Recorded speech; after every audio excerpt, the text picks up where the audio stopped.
ओम गण गणपतये नमो नमः।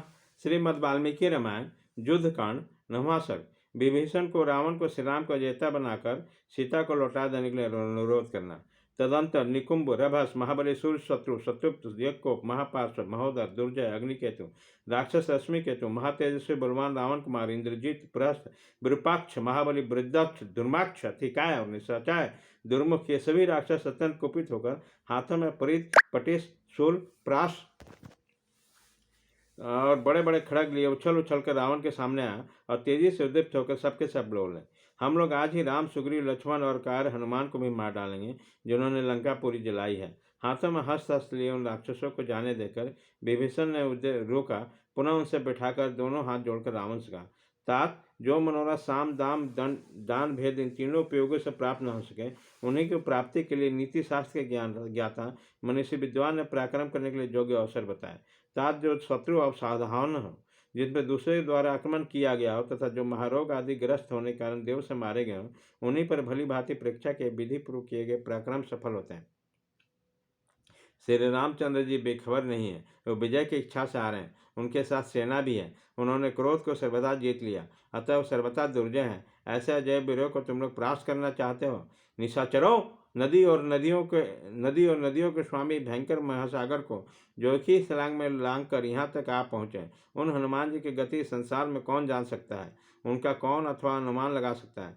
शत्रुओं के पास असंख्य सेनाएं हैं, तुम लोग सीम बल और पराक्रम है, इस बात को तुम लोग अच्छी तरह जान दो। दूसरे को शक्ति को भुलाकर किसी तरह भी सहसा उनके अवहेलना नहीं कर सकते हैं।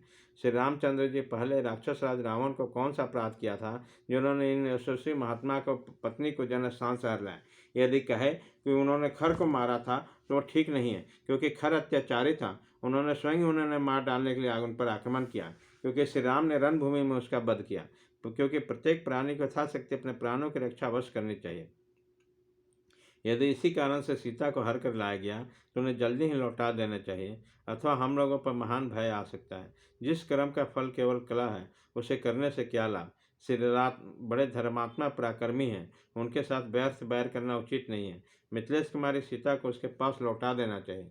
जब तक हाथी, घोड़े, अनेक रत्नों से भरी हुई लंकापुरी को श्री राम अपने बाणों से द्वारा विध्वंस नहीं कर डालते, तब तक ही मैथिली को उन्हें लौटा दिया जाना चाहिए।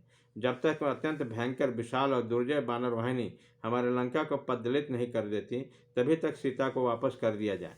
यदि श्री राम को प्राण बल में सीता को हम लोग स्वयं ही नहीं लौटा देते तो लंकापुरी नष्ट हो जाएगा और समस्त सूरवीर राक्षस मार डाले जाएंगे।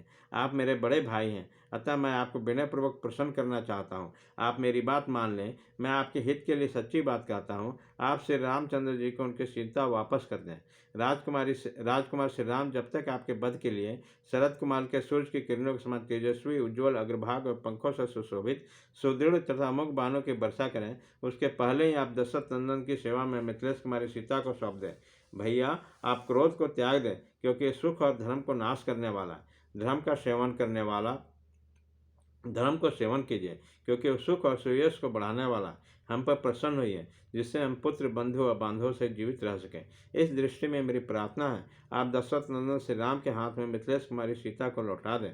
विभीषण की यह बात सुनकर राक्षस राज रावण उन सभासदों को विदा करके अपने महल में चला गया। इस प्रकार श्री वाल्मीकि निर्मित आश्रमायण आदि काम के युद्ध कांड में 9वां सर्ग पूरा हुआ।